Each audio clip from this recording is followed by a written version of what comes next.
let's say there's two fundamental orientations of spiritual practice. That's oversimplifying it, obviously, but sometimes that can be useful. One is what I would call a goal-oriented spiritual practice. So anybody that's studied deeper contemplative teachings, we've probably heard, you don't want to turn your spirituality into a goal-seeking activity, right? If it's just about achieving a goal, even if that goal is enlightenment or awakening or whatever, that has there's a limitation to that. And the fundamental limitation is it keeps your attention outside of what's happening now. Right? Now, that doesn't mean that we shouldn't have any goal to our practice. When I started spirituality, I absolutely had a goal. Right? I absolutely wanted to know what this thing called awakening was, what enlightenment was, and I was, aiming at that with total commitment.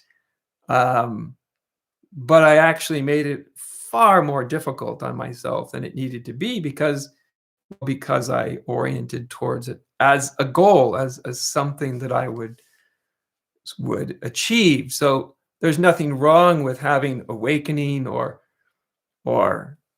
peace or love or compassion, to have these as sort of, you could think of as ideals, something that's orienting your aim. They're providing you with an orientation, a direction, let's say.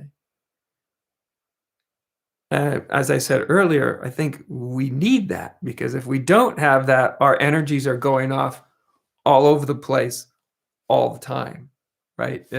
Even our spirituality, if we don't really know what it's about, we tend to make it about, well, everything. Do you know what I mean? It just becomes, how can my spiritual practice help me get all the things I want or have all the experiences I want to have, to attain, right? So we do need something that gathers our resources, that gathers us. And this isn't just a spiritual thing, my friends. This is also a life thing, right? Anybody that's really going to achieve much in life is going to generally have an orientation, something that gathers all of your psychic forces and orients them in a given direction, which is very different than turning that direction into a goal, into something you're grasping at and striving for and struggling to attain. That's not necessarily how we have to think of orientation. Orientation is just an aim, you might say. I'm orienting my practice in this direction. Or my life, my day-to-day, the nitty-gritty every day of my life. My life is oriented by these deeper, sustaining principles. So what deeper, sustaining principles orient your life? What are you dedicated to? Right? That's a spiritual practice question. What is my life? Your life, what could be more valuable to you than your life, right? Than the allotted span of time that you have here on this planet to do whatever you're going to do. What's that all about for you? What's it oriented towards? What's the direction?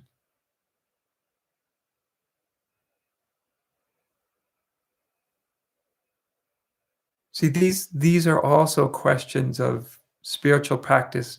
They're almost like pre-spiritual practice questions. But what I find is even people that have been engaged in spiritual practice for sometimes many, many years haven't really sufficiently explored these kind of questions.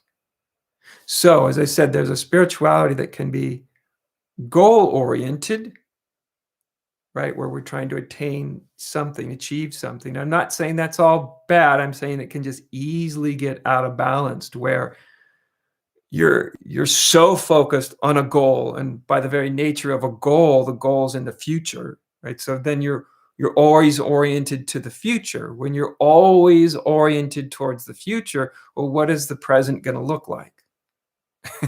Probably not that great, right? If all of our attention is always in the future.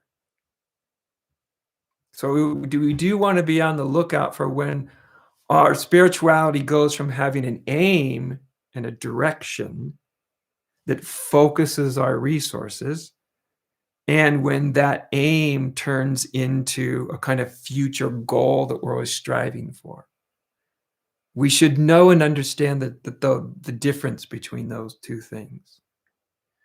To have an aim, to have an orientation is not the same thing as chasing a future goal. So the other orientation of spiritual practice is also, you might just call it sort of a life orientation, right? That spiritual practice is also about being profoundly present, uh, maybe to the point of being awake, really awake to your life.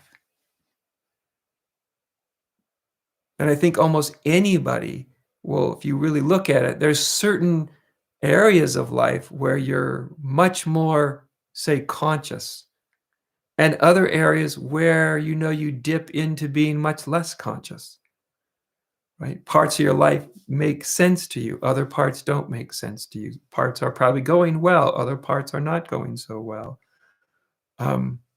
That's just life, right?